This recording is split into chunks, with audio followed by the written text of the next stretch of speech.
here we are we are to just give coming out. Biafra testimony. What I see, I'm just telling you. Everywhere good. Everywhere good. Yes.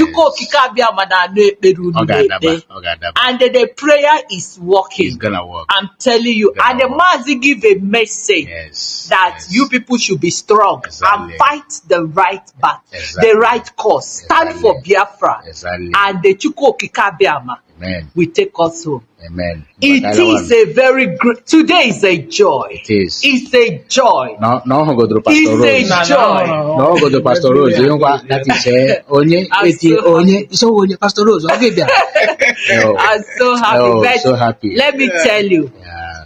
It is God doing. It is. And we must to be coming. It is God doing. Thank you. All right, so we are now living here. I got you by game some lunch. Video massive celebration erupts in Finnish courtroom as Simon Ekpa's tax evasion case closed by the judge turn search.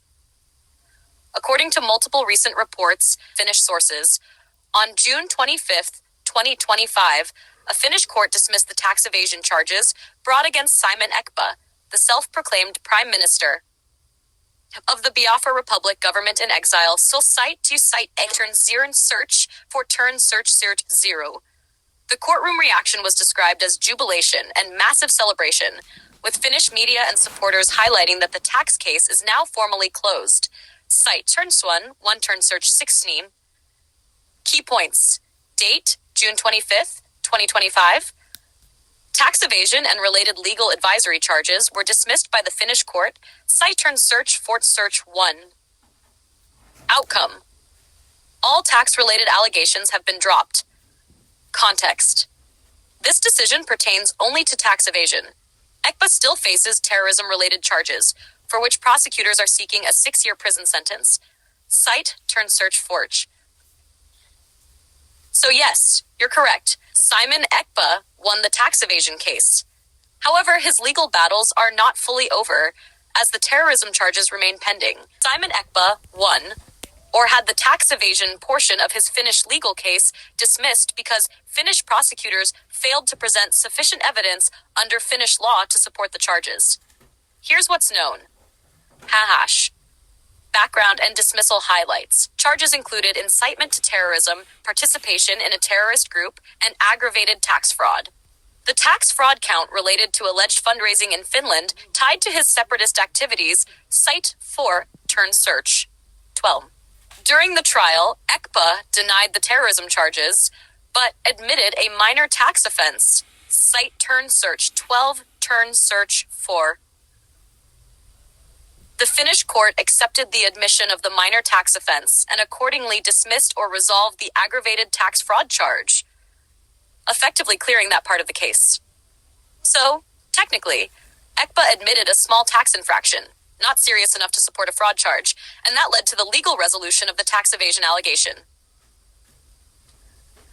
Legal basis in Finnish law. Finland requires aggravated tax offenses to meet strict criteria, e.g., deliberate avoidance, sizable sums, or organized schemes. By acknowledging only a minor error, Ekpa's defense didn't meet that threshold. Thus, the court found there was no basis for the aggravated tax fraud charge, leading to its dismissal or mitigation. In summary, he admitted a minor tax error, which wasn't sufficient to uphold a more serious tax fraud charge. The Finnish court therefore dismissed or closed the tax evasion case against him.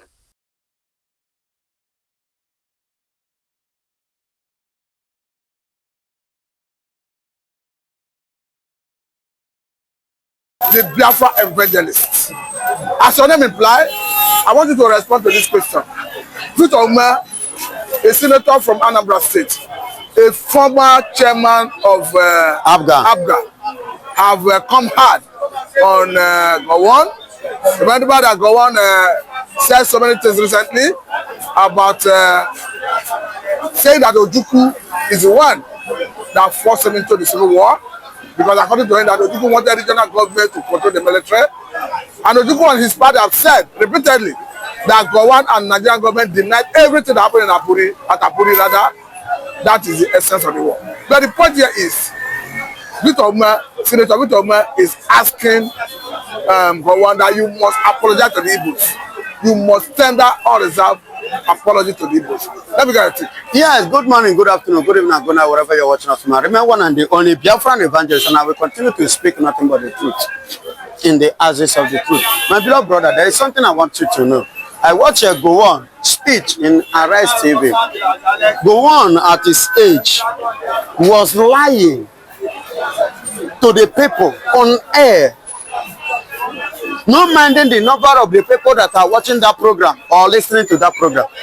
Gowon on air said that the people that died in that civil war, they are not up to 1 million. And Gowon said he has to kill the Igbos to make peace, for peace to reign in Nigeria. You need to take life for peace to reign. Gowon again lied again that the people that died in the war, women and children, we are not involved. Then Senator Men are coming. Gowon must apologize to the Igbos. But I say to you, whether Gowon apologizes or not, that we have no agreement with Gowon. Anything about Aburi Accord has been bastardized by Gowon. How do I mean? Have been bastardized. Bastardized. How do I mean by that? Gowon signed an agreement with the late Odumegwu Ojukwu concerning Nigeria, which led even Ojukwu himself. I could remember, because Gowon said, if he forget, I want to remind him. He said that he was deceived. He said when he reached, he received a call, and who are the people that called him? He refused to mention them, but based on his speech, I recognized and I realized that the people that called him were the British. So he worked hand to hand with the British to do what? To turn down the agreement that they reached in Aburi. And let me tell you, in this Aburi Accord, that we should have regional governance. My beloved brother, a nation that want to get things done, that want to get things right, like Nigeria, and you want development, you must go through that regional system of government. Take a look at the UK themselves. Take a look at America. Take a look at many nations like that. You will see that at the end we have that regional system. The kind of killing, this incessant killing, this Fulanization will not be happening all over Nigeria. Because before you come to my own houses to carry out your illegality, you will be seriously checkmate and you will be cross-examined before you will be allowed to enter into any region. So if you are entering there, the government of the land of the place must know your purpose in that place, and they will know whether to allow it or not. And that will bring more development, more advancement in the society. But the British doesn't want the development and the goodness of the black. That is why they convinced Gowon. They deceived him and he went into war. And now he went into war. When they now look at it and they saw that in this war, Igbos are having an upper hand. Because to him, he believed that they can conquer the Igbos as at that time. What happened? The British, decided as a NATO, they form alliance with the Russians. With this, I'm telling you, my brother, at the end of the day, do your findings if I'm lying. The Russian, the man that bombed Eastern region, Igbos, during the war, is 80-something years today. It was through his own common speech that I now realized that even a Russian man himself, Russian people are part of the people that fought the Biafra war, that fought on behalf of Nigeria. The UK, under alliance of that time, the Oyibos. But let me even take you to this angle. Back here in Nigeria, we are still in a situation where the national coalition, of course, the one that is involving Atiku, El-Rufai, Rotimi Amechi of Rivers State, Epitobi, Babachi Lawa, Malami, former Nigerian Federation, and a host of other Nigerian politicians have come up and decided to register a political party called All Democratic Alliance or so. ADA is the acronym.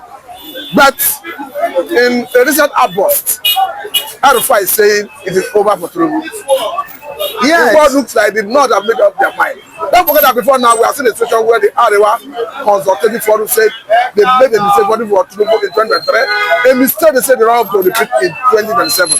The Igbos, are they praying behind the houses against Tinubu? No. Igbos are not going against Tinubu. Igbos already know their stand, and which Nigerians know, including you know. We are not Nigeria, we are Biafra. So any issue regard to Nigeria, Nigeria should handle it, and Nigeria should face it. And that is why I'm using this opportunity to talk to our brother who is parading himself among them in their midst, parading himself in the midst of his enemies. Peter B, your brother. Yes.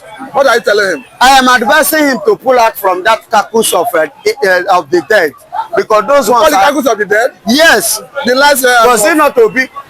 That won 2023 election. Alliance of the likes of Atiku, Amechi, excuse me. Let me tell you the facts. 2023, who won election? Obi won election. The same El-Rufai that is coming now to partner with Obi, to form alliance with Obi, to relate with Obi. Now, the same man say Igbo man cannot rule Nigeria. Igbo man is not qualified. But back to the question. I want you to be emphatic. This alliance against Tinubu, where do you stand? You are an Igbo man. Me, where I stand in the Biafra. I'm a Biafran, and I stand as a Biafran. Okay, if you are to vote, and there's a coalition that will be Atiku, the only thing that will, let me tell you, and there's a Tinubu on the ballot. Let me tell you this.